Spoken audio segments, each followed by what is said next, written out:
ইয়া রাসূলুল্লাহ, ইয়া হাবিবাল্লাহ, ওগো নবীজি, আমার বাবা মারা গেল, এই সংবাদটা আপনারে কে দিল? বলে তোমার বাবা মারা গেছে। তোমার বাবাই নিয়মিত একটা আমলের সাথে জড়িত ছিল।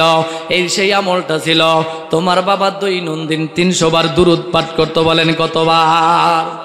দৈনন্দিন প্রতিনিয়ত 300 বার দুরূদ পাঠ করতো।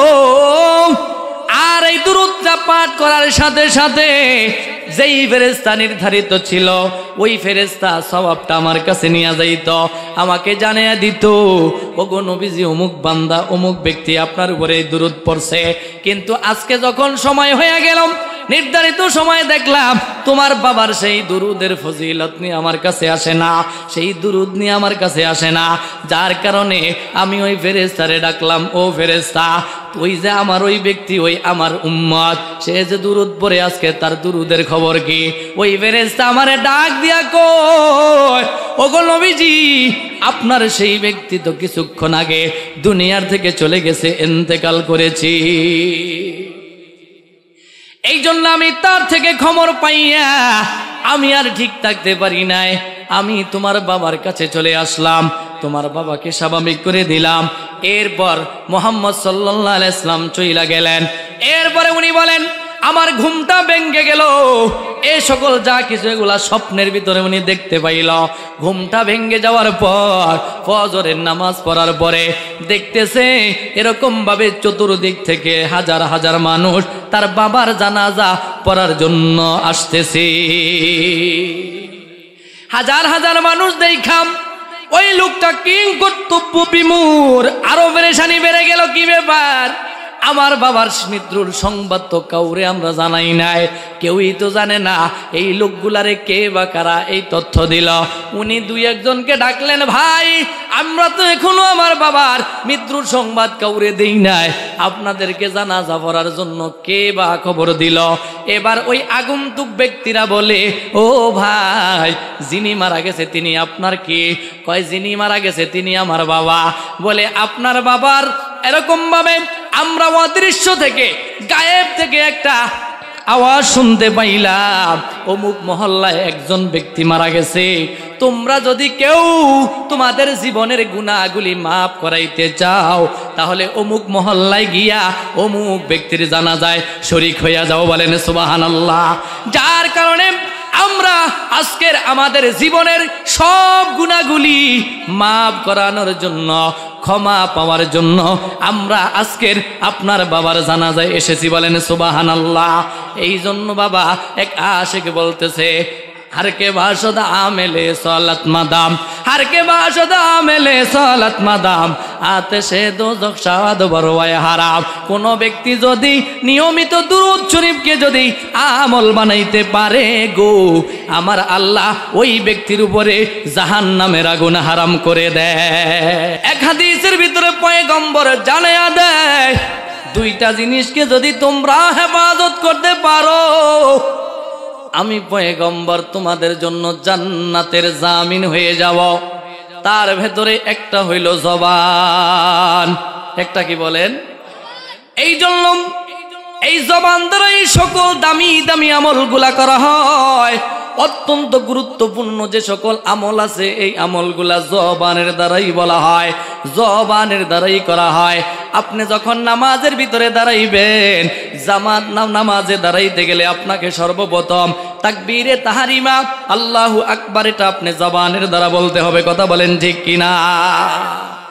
এরপরে আপনাকে বলতে হবে সালাহ, সুবহানাকাল্লাহুম্মা ওয়া বিহামদিকা ওয়া তাবারাকা ইসমুকা ওয়া তাআলা জাদ্দুকা ওয়া লা ইলাহা গায়রুক, এটাও আপনাকে এরকম ভাবে জবান দ্বারা বলতে হবে। কথা বলেন ঠিক কিনা?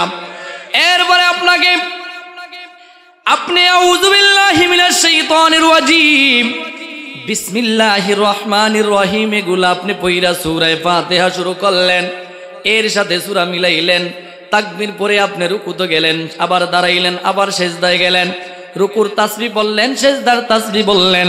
ও বাবা ভাই বন্ধু, এই সকল আমলগুলা আপনার আমার কিসের দ্বারা হয়েছে? জবানের দ্বারা হয়েছে। এই জন্য জবান দামি কিনা? এই জন্য জবান যেহেতু দামি, আর দামি যেই জিনিসটা, মূল্যবান যেই জিনিসটা, ওই জিনিসটাকে আমরা মূল্যবান জায়গায় ব্যবহার করব। কিসের জায়গায়? কথা বলেন। দামি জায়গায় ব্যবহার করব, মূল্যবান জায়গায় ব্যবহার করব। যেই জায়গায় আমি এই জবানটা ব্যবহার করলে আমার লাভ হবে, যেই জায়গায় আমি এই জবানটা ব্যবহার করলে আমার ফায়দা হবে, আমার ভালো ফলাফল আসবে, ওই জায়গায় আমি জবানটাকে ব্যবহার করব। আমার এই জবানটাকে আমি খারাপ কাজে ব্যবহার করব না।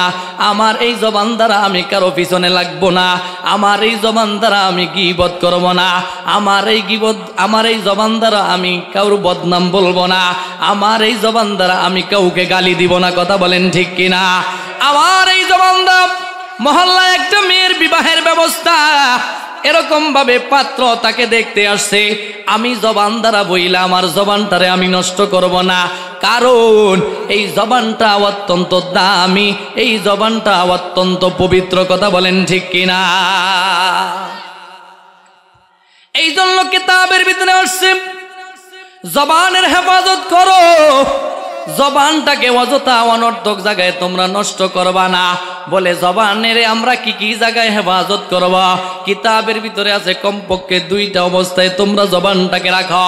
একটা হইলে হয়তোবা তুমি চুপ থাকো, মাংস মাথা না যা, পয়গম্বর জানাইয়া দেয় কোনো কথা না বইলা যদি তুমি চুপ থাকতে পারো তাহলে তো তুমি বাইসা গেলা, তুমি আর কোনো অপরাধের ভিতরে পইরা গেলা না। আর যদি কোনো কথা বলো, যেই কথা বলবা ওই কথাই তোমার আমল নামায় লেখা হয়ে যাবে। এই জন্য আল্লাহ বলেন কিরামান কাতিবিনা ইয়ালামুনা মা তাফআলুন। মানুষ যেই কথাগুলা বলে, মা ইয়ালফিজু মিন কাউলিন ইল্লা লাদাইহি রাকিবুন আতীদ, মানুষ যেই কথাগুলা বলে এই কথাগুলা রেকর্ড করার জন্য আল্লাহ নির্ধারিত ফেরেশতা রাখছে না রাখে নাই? বলে নির্ধারিত ফেরেশতা কারা? নির্ধারিত সেই লোকগুলা কারা? আল্লাহ জানিয়ে দেয় কিরামান কাতিবিনা ইয়ালামুনা মা তাফআলুন। মানুষ যেই কথাগুলা বলবে, জবান থেকে যেই শব্দটা তার বের হবে, ভালো শব্দ বের হোক অথবা খারাপ শব্দটা বের হোক, যা কিছু বলুক না কেন, বলতে দেরি ওই ফেরেশতা লিখতে দেরি করে না। কিরামান কাতিবিন, ফেরেশতা দুইজন মানুষেরই সাথে থাকে সদা সর্বক্ষণ। পাপ পুণ্য ভালো মন্দ যা করে বান্দায় সবই তারা লেখে রাখে আমল নামায়, সবই তারা লেখে রাখে আমল নামায়। কথা বলেন ঠিক কিনা?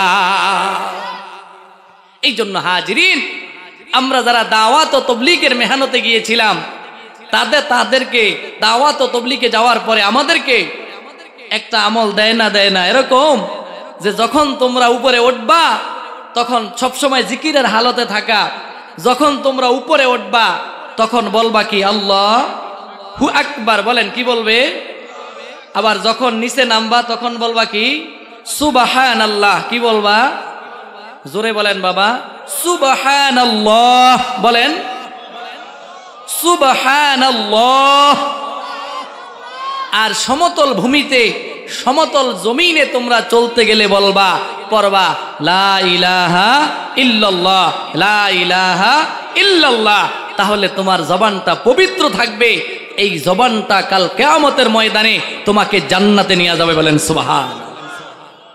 আমার উস্তাদ, আপনাদের এই মাদ্রাসার মুহতামিম মাওলানা জাফর আহমদ সাহেবের উস্তাদ, আপনাদের এই বাড়ির হাফেজ মাওলানা মুফতি মুসলিউদ্দিন সাহেবের উস্তাদ, আজকের যিনি মেহমান মাওলানা ফয়জুল্লাহ সাহেবের উস্তাদ মরহুম মফিজুল ইসলাম রহমাতুল্লাহ আলাই নব্বরাল্লাহু মারকাদা ওয়া জাআলাল জান্নাতা মাসওয়ায়া। সকলে চিৎকার দিয়ে বলেন আমিন। মফিজ হুজুরে চিনতেন? চট্টগ্রাম মাদ্রাসার মফিজ হুজুর, যিনি মুহতামিম। এই আমি যখন ছাত্র জমানা, স্টুডেন্ট লাইফ, তখন আমি দৌলত খান SM মার্কেট মসজিদের মুয়াজ্জিন ছিলাম।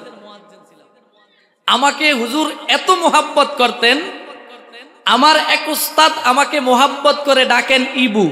আমার নাম হলো ইব্রাহিম। উনি আমাকে মোহাব্বত করে কি ডাকে? ইবু। আমাদের দেশে সংক্ষেপে করে না, নাম ডাকে না। আর মফিজ হুজুর রহমাতুল্লাহ আলাই, উনি বলে যে আমি এই বেয়াসে করিয়া মুখ কইতে পারবো না, এই জন্য আমি সহজটা বলি, আমনে আমার আব্বু। আমনে আমার কি? আব্বু। আমাকে ডাইরেক্ট এই শব্দটাই উনি বলতেন, এইভাবেই আমাকে ডাকতেন। ওই মুখ বাঁকা করিয়া কিছু বলতেন না। জাব্বু আইছে, ক্লাসে না দেখলো জাব্বু আসছে, এত মোহাব্বত করতেন বাবা। আমি ওই মসজিদের মুয়াজ্জিন, আকসার বেশতর অধিকাংশ সময় আমি নামাজ পড়াইতাম, ইমাম সাহেব থাকতেন না। তো হুজুর বাজারে আসলে ওখানে নামাজ পড়তো। তা নামাজে ইমামতি করতেন না, আমার পিছনে সে ইক্তেদা করতো, নামাজ পড়তো। আমি একদিন হুজুরে বললাম যে হুজুর, আপনি বয়স্ক মানুষ, লাঠিতে বট দিয়ে আপনি হাঁটেন, কত কষ্ট, আপনি বিল্ডিং এর উপরে উঠতে গেলে 2 তলায়, আপনার তো অনেক কষ্ট হয়। পাশে তো খলিফাপট্টি মসজিদ আছে, কাঠপট্টি মসজিদ আছে, কাছারি মসজিদ আছে, আপনি তো সেখানে নামাজ পড়তে পারেন, কষ্ট করে আপনি উপরে ওঠেন, এটা কি? তখন আমাকে বললেন যে আপনার কথা ঠিক, আমি ইচ্ছা করলে খলিফাপট্টি নামাজ পড়তে পারি, বাকি হাদিসের মধ্যে আসছে উপরে উঠলে পড়তে হয় আল্লাহু আকবার, আর নিচে নামলে সুবহানাল্লাহ, সমতল জমিনে লা ইলাহা ইল্লাল্লাহ। এই জন্য আমাগো দেশের মসজিদগুলা তো উপর নাই, উপরে ওঠার সিস্টেম নাই। দৌলত খানের মসজিদই আছে এইটা যে দোতলায় উপরে ওঠা লাগে। এই জন্য আমি এইখানে আইসা দোতলায় উঠা নামাজ পড়ি, এই জন্য ওই হাদিসটার উপরে আমল করার জন্য। সবাই বলেন সুবহানাল্লাহ। এই জন্য আমি উপরে উঠতে আল্লাহু আকবার বলতে পারি, আবার নিচে নামার সময় সুবহানাল্লাহ পড়তে পারি। আর সমতল ভূমিতে তো আমরা হাঁটি, তখন হয়, যার জন্য আমার হাদিসের উপরে আমল করার জন্য আমি এই মসজিদে আইসা নামাজ পড়ি। চিৎকার দিয়ে বলেন সুবহানাল্লাহ। এবার দেখেন তাদের জিন্দিগি কেমন ছিল, কত সুন্দর জিন্দিগি তাদের ছিল। এরপরে মজার বিষয় শুনবেন, হুজুরের ডায়াবেটিক্স ছিল। ডায়াবেটিক্স যাদের, তারা কিন্তু মিষ্টি খাইতে পারে না। কি বলেন, খাইতে পারে কিনা? মিষ্টি খায় না, যদি না চিনি ছাড়া চা। হুজুরের সাথে নামাজ পড়ার পরে আমি হুজুরের সহকারে নাস্তা খাইতে যাইতাম। সাবেক উত্তরা ব্যাংকের পাশে একটা হোটেল আছে না, আমজাদ ভাইয়ের হোটেল, এই হোটেলে গিয়া আমরা টুকটাক যা খাইতাম, সাথে হুজুরের মিষ্টি অত্যন্ত মোহাব্বত করতেন, এদের মিষ্টি খাইতো। মিষ্টি খাওয়ার পরে দোকানদারকে বলতো যে চা দিবেন কিন্তু চিনি ছাড়া দিবেন, চা দিবেন কি ছাড়া? চিনি ছাড়া। তা আমি বললাম যে হুজুর একটু আগেই তো আপনি মিষ্টি খাইলেন, সেখানে মিষ্টি আছে না? এই তখন হাসিয়া উঠতে, মানে এত সাদা সিধা লোক ছিলেন, মানে মিষ্টির সাথে মিষ্টি আছে ওটা সে চিন্তা করে নাই, কিন্তু চা খাইতে চাই কি ছাড়া? বলেন, চিনি ছাড়া। এত সরল অবলা ব্যক্তি ছিলেন। আল্লাহ হযরতের কবরকে জান্নাতের সর্বোচ্চ স্থানে আল্লাহ নসিব করেন। সকলে চিৎকার দিয়ে বলেন আমিন। আমাদের উস্তাদে মুফিদ ছিলেন।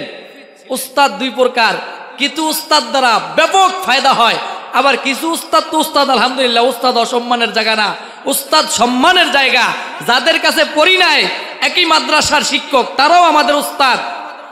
কিন্তু কিছু উস্তাদের দ্বারা বেশি উপকৃত হয়েছি, তার মধ্যে এই মাওলানা মফিজুল ইসলাম রহমতুল্লাহ আলাই, আল্লাহ হুজুরকে জান্নাতবাসী করেন। তা হাজিরিন, আমার আলোচনাটা এসেছিল এত বড় আলেম, কিন্তু তাদের জবানটা তারা জিকিরের সাথে রাখার জন্য চেষ্টা করছে। এই জন্য হাজিরিন, আমরা তো নগণ্য সাধারণ, তাহলে তারা যদি আমলের জন্য এত পেরেশান থাকতে পারে, তাহলে কি আপনি আমি কি করতে পারি না? আরো জোরে বলেন বাবা, আমলটা কি করতে পারি না? এই জন্য হাজিরিন, আমরা আজকের এই মাহফিল থেকে দৃঢ় প্রত্যয়, দৃঢ় প্রতিজ্ঞা করব, এখন থেকে আমি আমার জবানটারে কাজে লাগানোর চেষ্টা করব। জবানটাকে অযথা অনর্থক নষ্ট করব না। বিশেষ করে আমি আপনি এই জবানটাকে জিকিরের সাথে লাগায়া রাখবো, অথবা দুরুদের সাথে লাগায়া রাখবো। কথা বলেন ঠিক কিনা? ও হাজিরিন, আমার আল্লাহ জানিয়ে দেয়, কিতাবের ভিতরে আসছে এরকম ভাবে আল্লাহ ব্যক্তিগত কোনো আমলের সাথে সংশ্লিষ্ট না। আল্লাহর কোনো আমল লাগে না, সে তো অনেক মহান, সে তো বড়।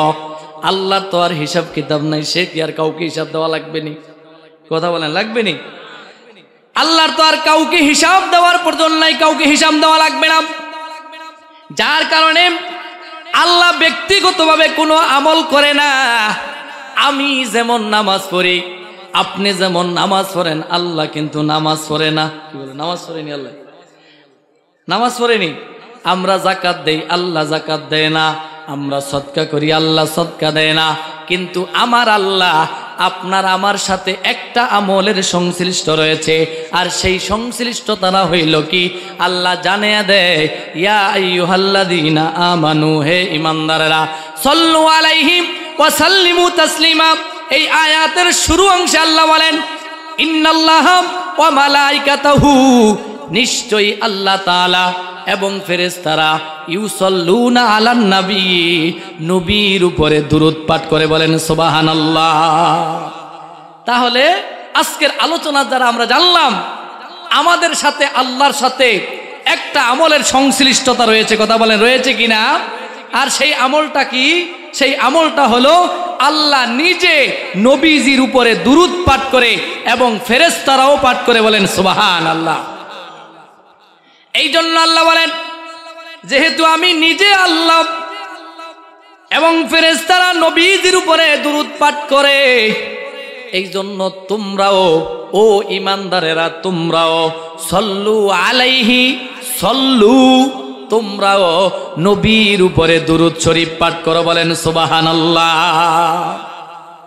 দুরূদ এটা অত্যন্ত গুরুত্বপূর্ণ একটা আমল বাবা, অত্যন্ত দামি একটা আমল। দুরূদ, একটা মানুষ জন্ম থেকে মৃত্যু পর্যন্ত সে যদি ঈমান আনয়ন কইরা থাকে, তাহলে জীবনে একবার তার উপরে দুরূদ পাঠ করা হলো ফরজ। একবার দুরূদ পাঠ করা কি বলেন? ফরজ। জীবনে কয়বার?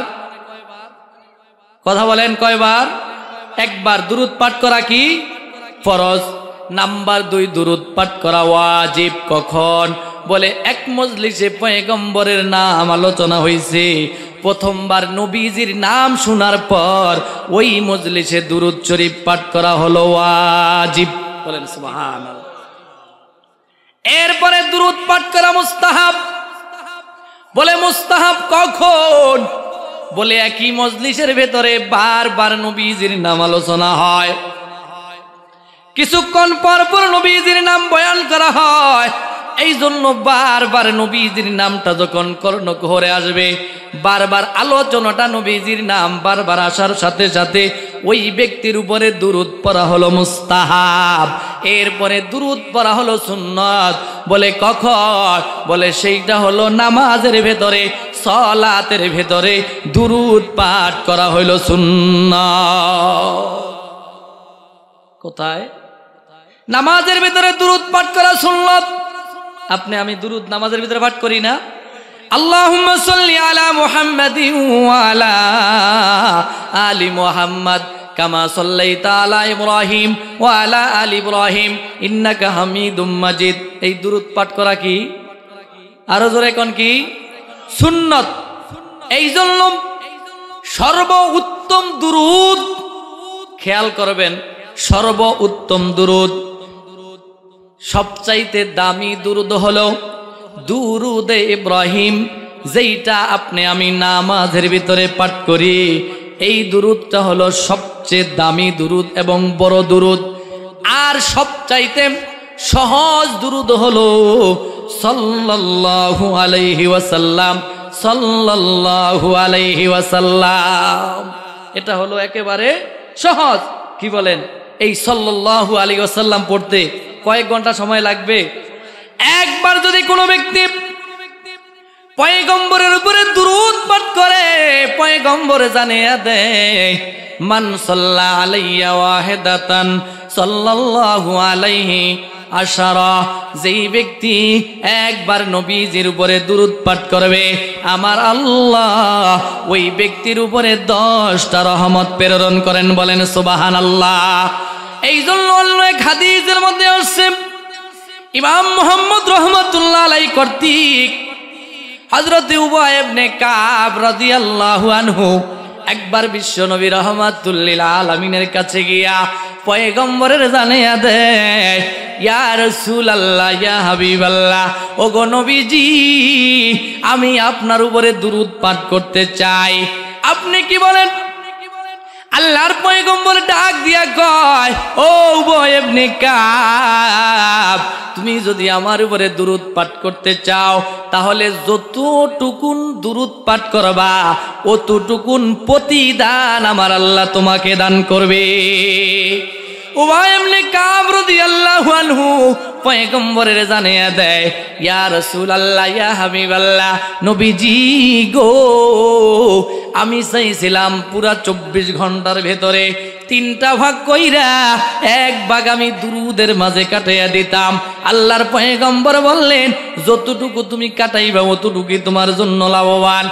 এরপরে উবয় ইবনে কাব রাদিয়াল্লাহু আনহু দ্বিতীয়বার পয়গম্বরের কাছে গিয়া পয়গম্বরের জানিয়ে দেয়, ওগো নবীজি, আমি চাইছিলাম এরকম ভাবে দুরুদের জন্য 3 ভাগের 2 ভাগ কাটিয়ে দিতাম। আল্লাহর পয়গম্বর বললেন, ঠিক আছে, দাও, বাকি যতটুকু দিতে পারো অতটুকুই তোমার জন্য লাভবান।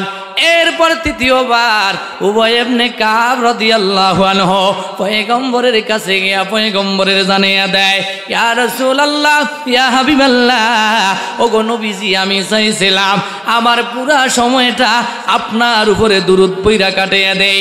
আল্লাহর পয়গম্বর ডাক দিয়া কয়, ও উবয় ইবনে কাব, যেহেতু তুমি পুরা সময়টা আমার উপরে দুরূদ পড়ার মাধ্যমে কাটিয়ে দিতে চাও, আমি পয়গম্বর তোমারে ওয়াদা দিয়া দিলাম, আল্লাহ তোমাকে পুরা সময় দুরূদ পাঠ করার কারণে আল্লাহ তোমাকে জান্নাত দান করবে। বলেন সুবহানাল্লাহ। সময়টাকে আমরা কাজে লাগানোর চেষ্টা করব ইনশাআল্লাহ, জবানটাকে কাজে লাগানোর চেষ্টা করব। আমি আপনি কত সময় কত জায়গায় আমরা ব্যয় করি, গল্প গুজবের মাধ্যমে ব্যয় করি। এই জন্য না, কমপক্ষে 2টা হালতে থাকবো, জিকিরের সাথে থাকবো অথবা দুরুদের সাথে থাকবো। কি বলেন? আজ থেকে প্রতিজ্ঞা করা যায় তো ইনশাআল্লাহ কমপক্ষে হালত হবে 2টা, হইলে জিকির, না এলে দুরুদ। কি বলেন? পারা দেব ইনশাআল্লাহ। আল্লাহ সুবহানাহু ওয়া তাআলা আমাদের সবাইকে দুরুদের সাথে জিকিরের সাথে মৃত্যু পর্যন্ত আল্লাহ তাআলা থাকার তৌফিক দান করেন। সকলে আওয়াজ দিয়ে বলেন আমিন। দুরুদ পাঠ করলে কি লাভ? আমাদের আকাবেরদের ভিতরে আমাদের আকাবেরেরা অনেকগুলা ইতিহাস এই দুরুদ পাঠ করার দ্বারা, দুরুদ পাঠ করার পর তারা লাভবান হয়েছেন, ফায়দা নিয়েছেন, ফায়দা পেয়েছেন। এরকম অনেকগুলো ইতিহাস তারা কিতাবের ভিতরে রচনা করেছেন। আমি আপনাদেরকে অত লম্বা চূড়া আপনাদেরকে শুনাইতে সবগুলা শুনাইতে পারবো না। তার থেকে 2-1টা উদাহরণ স্বরূপ আপনাকে ইতিহাস শোনাবো। আমাদের আকাবেরদের ভেতরে একজন আকাবের ছিলেন শায়েখ শিবলি রহমাতুল্লাহ আলাইহি। এই শায়েখ শিবলি রহমাতুল্লাহ আলাইহি একবার হজে গেলেন। হজে যাওয়ার পর এরকম ভাবে বাইতুল্লাহ যখন তাওয়াফ করতেছিলেন, বাইতুল্লাহর তাওয়াফ চলাকালীন সময় এক ব্যক্তি দেখতেছেন এরকম ভাবে বাইতুল্লাহ তাওয়াফ করতে গিয়া যে নির্ধারিত দোয়া আছে ওই দোয়াগুলা সে পড়ে না। ওই দোয়াগুলা না পড়া সে শুধুমাত্র কেবলমাত্র দুরূদ পাঠ করতেছে। শায়েখ শিবলি রহমাতুল্লাহ আলাইহি ওনার কৌতূহল হলো, ওনার জানতে ইচ্ছে হলো কি ব্যাপার, উনি কেন বাইতুল্লাহ তাওয়াফ করতে গেলে তো আলাদা অন্য দোয়া আছে, সেই দোয়াগুলা উনি না পড়া উনি কেন দুরূদ পাঠ করে? ওনাকে প্রশ্ন করলেন, জিজ্ঞেস করলেন, ও ভাই, বাইতুল্লাহ তাওয়াফ করতে গেলে তো অন্য দুরূদ অন্য দোয়া আছে, আপনি দি সেগুলা পড়েন না, আপনি কেন দুরূদ পাঠ করেন? আপনি কারণটা কি? আপনি কি আর কোনো দোয়া পারেন না? ওই যুবক বলে, হ্যাঁ, আমি অনেক দোয়া পারি, তবে আমি দুরূদ পড়ার মাধ্যমে আমি বেশি সওয়াব পেয়েছি, বেশি লাভবান হয়েছি, যার কারণে আমি দুরূদ শরীফটাকে নিয়মিত আমলে রূপান্তরিত করেছি। বলেন সুবহানাল্লাহ। শায়েখ শিবলি রহমাতুল্লাহ আলাইহি ওনার কৌতূহল হলো, আর একটু জানতে ইচ্ছে হলো কি ব্যাপার, উনি এমন কি লাভবান হয়েছে দুরূদ পড়ার মাধ্যমে, আমাকে তো জানতে হবে। এবার শায়েখ শিবলি রহমাতুল্লাহ আলাইহি তারে বললেন, ভাই আপনি দুরূদ পাঠ কইরা কি লাভবান হইছেন আপনি আমারে বলতে হবে, জানাইতে হবে। এবার উনি বলেন, একবার আমি আমার বাবাকে নিয়ে হজের পথে রওনা দিলাম হজ করার জন্য। পথিমধ্যেই আমার বাবা চূড়ান্ত পর্যায়ের অসুস্থ হয়ে গেল। ব্যাপক জ্বর, প্রচন্ড জ্বর, এরকম ভাবে প্রবল ব্যাপক জ্বর হওয়ার কারণে বছরেই আমার বাবার হায়াতটা শেষ হয়ে যাওয়ার পর আমার বাবাটা পথিমধ্যে ইন্তেকাল করলো। এবার বলেন বাবা, একদিক দিয়ে মুসাফির, আরেকটা হলো পথিমধ্যে। যদি এরকম লোক মারা যায় তাহলে ওই ব্যক্তি কি পেরেশানির ভিতরে পড়ছে না পড়ে নাই? আরো জোরে বলেন বাবা, পড়ছে না পড়ে নাই? আপনি বলেন, যদি একজন রুগী নিয়ে যদি আপনি ঢাকায় যান আর নদীর মাঝপথে যদি উনি ইন্তেকাল করেন তাহলে আপনাকে কত কষ্ট করা লাগবে। হয়তো আপনাকে ঢাকা যেতে হবে, এরপরে বাই রোডে আপনাকে ওই ব্যক্তিকে, ওই লাশটাকে দেশে আনতে হবে, কি বলেন? নচেত কোনো একটা লঞ্চের সাথে কারেক্ট করে যোগাযোগ করে, যোগাযোগের মাধ্যমে এক লঞ্চ থেকে আরো এক লঞ্চে পারাপার করতে হবে। তাহলে কি ঝামেলা কম না বেশি? অনেক পেরেশানি না?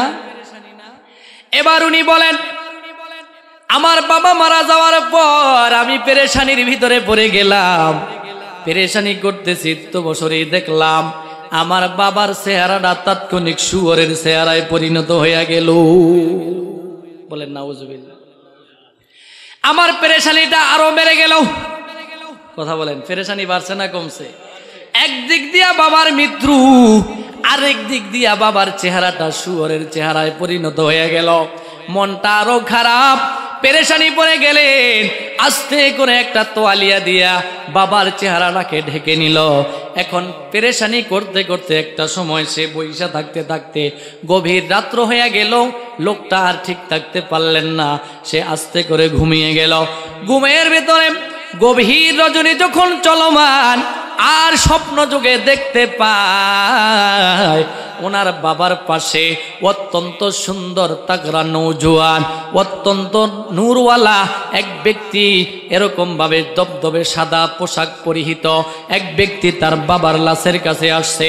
তার বাবার লাশের কাছে আইসা ওই যে বাবার চেহারা থেকে এরকম ভাবে ওই কাপড়টা উঠাইয়া আস্তে করে ওই যে আগন্তুক ব্যক্তি যিনি আসলেন তার মুখটার উপরে, চেহারার উপরে হাতটা বুলাইয়া দিলেন।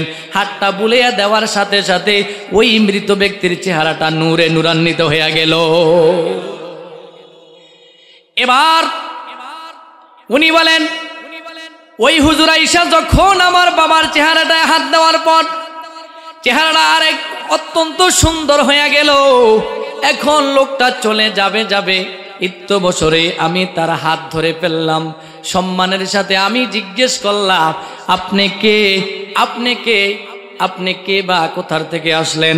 আমার বাবা মারা গেল, এখনো পর্যন্ত আমি তো আমার আত্মীয় স্বজন কাউরে বলি নাই, কারণ তৎকালীন সময়ে এরকম ভাবে মোবাইলের ব্যবস্থা ছিল না। কি বলেন ছিল? মানুষ মারা গেলে 15 দিন, 20 দিন, 1 মাস, 2 মাস পরে খবর পাইতো। প্রবাসে যদি কোনো লোক মারা যাইতো। এখন তো আমাদের আধুনিক জমানা, আধুনিক যুগ, আমরা তাৎক্ষণিক মুহূর্তের ভেতরে যে কোনো খবর আমরা পেয়ে যাই। কথা বলেন ঠিক কিনা? বাবার বাড়ির খবর, মায়ের বাড়ির খবর, আত্মীয় স্বজনের খবর, যত খবর আছে সকল খবর আমরা মুহূর্তের ভেতরে এই আধুনিকতার যুগে এসে আমরা মোবাইলের মাধ্যমে পাই না। এই মোবাইলের মাধ্যমে যতটুকু উপকার হয়েছে তার চাইতে শত সহস্র বেশি ক্ষতি হয়েছে।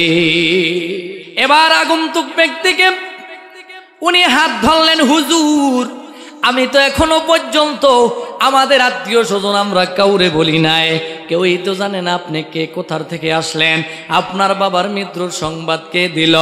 এই কথা বলার সাথে সাথে ওই আগন্তুক ব্যক্তি জানিয়ে দেয়, আমি হলাম শফিউল মুজনামিন, রহমাতুল লিল আলামিন, মুহাম্মদুর রাসূলুল্লাহ সাল্লাল্লাহু আলাইহি ওয়াসাল্লাম। বলেন সুবহানাল্লাহ।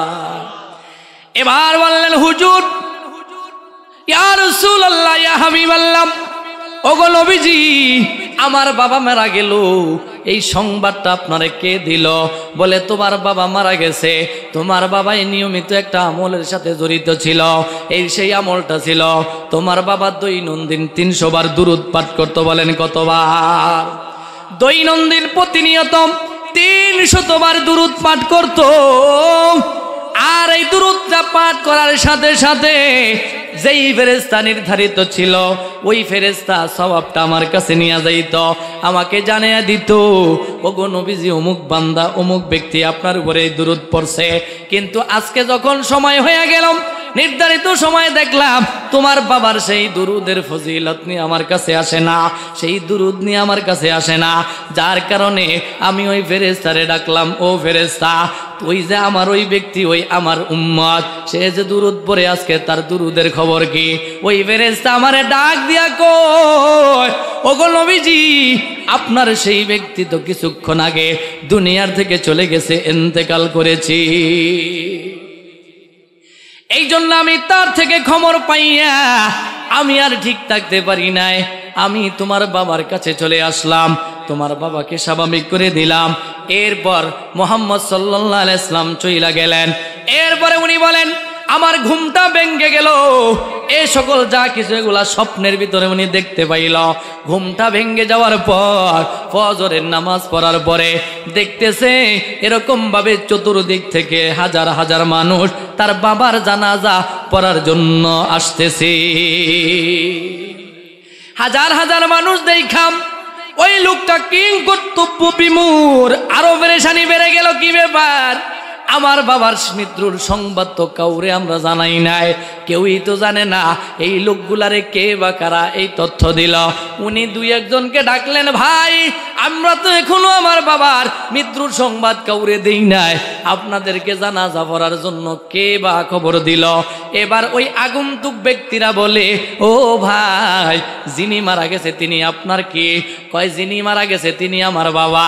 বলে, আপনার বাবার এরকম ভাবে আমরা অদৃশ্য থেকে, গায়েব থেকে একটা আওয়াজ শুনতে পাইলাম, অমুক মহল্লায় একজন ব্যক্তি মারা গেছে, তোমরা যদি কেউ তোমাদের জীবনের গুনাহগুলি মাফ করাইতে চাও তাহলে অমুক মহল্লায় গিয়া অমুক ব্যক্তির জানাজায় শরীক হইয়া যাও। বলেন সুবহানাল্লাহ। যার কারণে আমরা আজকের আমাদের জীবনের সব গুনাহগুলি মাফ করানোর জন্য, ক্ষমা পাওয়ার জন্য আমরা আজকের আপনার বাবার জানাজায় এসেছি। বলেন সুবহানাল্লাহ। এই জন্য বাবা এক আশিক বলতেছে, हर के बाशद आमेले सालत मदाम, हर के बाशद आमेले सालत मदाम, आतेशे दोजख शाद बरवाय हाराम। कोनो व्यक्ति यदि नियमित दुरूद शरीफके यदि आमल बानाइते पारे गो, आमार आल्लाह ओई व्यक्तिर उपरे জাহান্নামের আগুন হারাম করে দেয়। ও বাবাই বন্ধু, এরকম ভাবে মানুষের উপরে আল্লাহ যেমনি ভাবে জাহান্নামের আগুন হারাম করে দেয়, কিতাবের ভিতরে আসছে। আপনারা ইতিহাস জানেন, একটা সময় এরকম ভাবে নীল নদের ইতিহাস আপনারা শুনছেন না শুনেন নাই? যেই নীল নদের মধ্যে আমার আল্লাহ ফেরাউনের মতো, এরকম ভাবে ফেরাউনের মতন যে খোদা দাবিদার ছিল, এরকম ভাবে তাকে ওই নীল নদের ভিতরে ডুবাইয়া মারছে না মারে নাই? এই নীল নদ দিয়া এরকম ভাবে জাহাজ দিয়া, জাহাজের ভেতরে অনেকগুলো যাত্রী ছিল, তারা কোথাও রওনা দিল, তারা সফরে যাবে। এরকম ভাবে ওই জাহাজের ভেতরে একজন আল্লাহওয়ালা ব্যক্তি ছিলেন। আপনারা এখন দেখবেন ঢাকায় যারা যান লঞ্চে দেখবেন এরকম ভাবে মানুষ একজন আরেকজনের সাথে কথা বলা নিয়ে ব্যস্ত না, শুধুমাত্র মোবাইলের সাথে কথা বলায় ব্যস্ত। কথা বলেন ঠিক কিনা? হয়লে কেউ গেমস খেলতেছে, অথবা হোয়াটসঅ্যাপে কথা বলেন, অথবা ইমোতে কথা বলে, অথবা ফেসবুক অথবা ইউটিউব ব্যবহার করে অন্য কোনো কাউর সাথে কথা বলে না। একটা সময় আপনারা দোকানপাটে বসতেন, অথবা কোথাও 2-4-10 জন লোক যখন বসত, এক একজন এক এক ধরনের কথা বললে একজন আরেকজনের থেকে কথা শুই না বাস্তব অভিজ্ঞতা অর্জন করত। কথা বলেন ঠিক কিনা? কিন্তু ইদানিংকালে আপনি যদি কোথাও বসেন, আপনি কথা বলতে পারবেন না, শুধু যার যার কথা সে মোবাইলের সাথে বলতেছে। কথা বলেন ঠিক কিনা? ওই জাহাজের ভেতরে তৎকালীন সময় যদিও যদিও মোবাইল ছিল না, মানুষগুলো একজন আরেকজনের সাথে গল্প গুজবে ব্যস্ত ছিল, কিন্তু ওই জাহাজের ভেতরে একজন আল্লাহওয়ালা ছিলেন। ওই ব্যক্তি আর গল্প গুজবে ব্যস্ত না হইয়া ওই ব্যক্তি, ওই আল্লাহওয়ালা ব্যক্তি বৈশা বৈশা সে দুরূদ পাঠ করতেছিল। দুরূদ পাঠ করতে করতে করতে করতে একটা সময় দুরূদের আওয়াজটা তার বেড়ে গেল। আর যেই জাহাজটা দিয়া যাইতেছিল ওই জাহাজের সাথে ওই সাগরে একটা মাছ আইসা ওই পথচারী ওই যুবককে, ওই আল্লাহওয়ালা যে দুরূদ পড়তেছিল তার থেকে এরকম ভাবে তার জবানের ওই দুরূদের আওয়াজটা ওই মাছটাই শুনতে পাইল। মাছটা শুনতে পাওয়ার পর মাছটা যখন শুনল, এইদিকে কিতাবের ভিতরে আসছে দুইজন সাহাবীর কথা আসছে, সিদ্দিকে আকবর, আবু বকর রাদিয়াল্লাহু আনহু অথবা আলী রাদিয়াল্লাহু আনহু, দুইজন সাহাবীর যে কোনো একজন হবে। ওনারা বাজারে গেলেন, বড় একটা মাছ ক্রয় করবে। বড় মাছ ক্রয় কইরা এরকম ভাবে বাড়িতে নিয়ে পাক কইরা বিশ্ব নবী রাহমাতুল লিল আলামিন, দয়াওয়ালা নবী, মায়াওয়ালা নবী, উম্মতের কান্ডারি নবী, বিশ্ব নবীকে দাওয়াত কইরা খাওয়াইবে। এরকম ভাবে বাড়িতে নিয়ে বিবি সাহেবকে বললেন, ও বিবি সাহেবা, মাছটাকে সুন্দর করে আইস পরিষ্কার কইরা ভালো কইরা ধৌত করে এই মাছটারে পাক করবা। আজকের বিশ্ব নবী আমাদের ঘরের দাওয়াত, উনি আইসা এই মাছটার মাধ্যমে তাকে মেহমানদারি করাইব। এরকম ভাবে বাড়িতে নিয়ে বিবি সাহেবকে বলার পর বিবি সাহেব সুন্দর করে মাছটাকে আইস পরিষ্কার করে সুন্দর করে ধৌত কইরা এরকম ভাবে মশলা দিয়া যখন চুলার উপরে মাছটা দিলেন, চুলার উপরে দিল তো বাবা, কিন্তু যখন আগুন ধরাইতে গেল ওই চুলায় আর আগুন জ্বলতেছিল না। শত সহস্র চেষ্টা করার পর ওই চুলায় আগুন লাগে না, ওই চুলায় আগুন ধরতেছে না।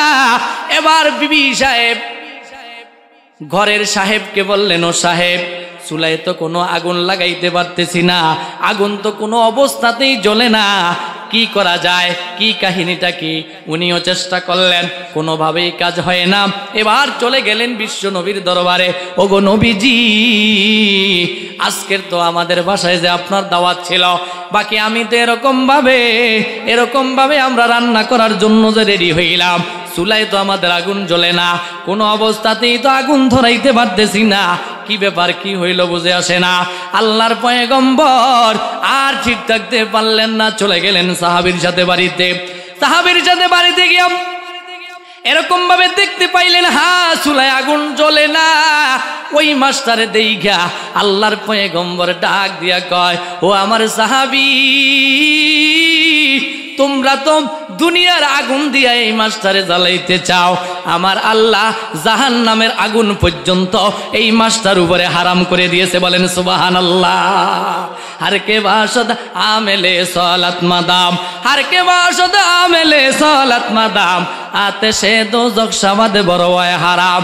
এই জন্য কোনো ব্যক্তি যদি নিজের জিন্দেগিটা যদি জিকিরের জিন্দেগি বানাইতে পারে, নিজের জিন্দেগিটা যদি আমলের জিন্দেগি বানাইতে পারে বাবা, তাহলে ওই যেমনি ভাবে এরকম ভাবে আল্লাহর সৃষ্টির ক্ষুদ্র থেকে ক্ষুদ্রতম একটা মাখলুক যদি দুরুদ শরীফ শোনার কারণে দুরুদ শুধু তার কর্ণকুহরে গেছে, এর কারণে যদি জাহান্নামের আগুন যদি তার উপরে হারাম হয়ে যায়, তাহলে সৃষ্টির শ্রেষ্ঠ মাখলুক আশরাফুল মাখলুকাত আপনি আমি আখিরি জমানার পয়গম্বরের উম্মত, আখিরি নবীর উম্মত, সৃষ্টির শ্রেষ্ঠ মাখলুকাত হিসাবে আপনার আমার উপরে কি জাহান্নামের আগুন হারাম হইতে পারে না?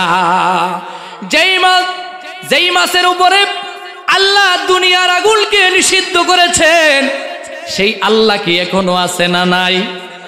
আরো জোরে বলেন বাবা, এখনো আছে না নাই?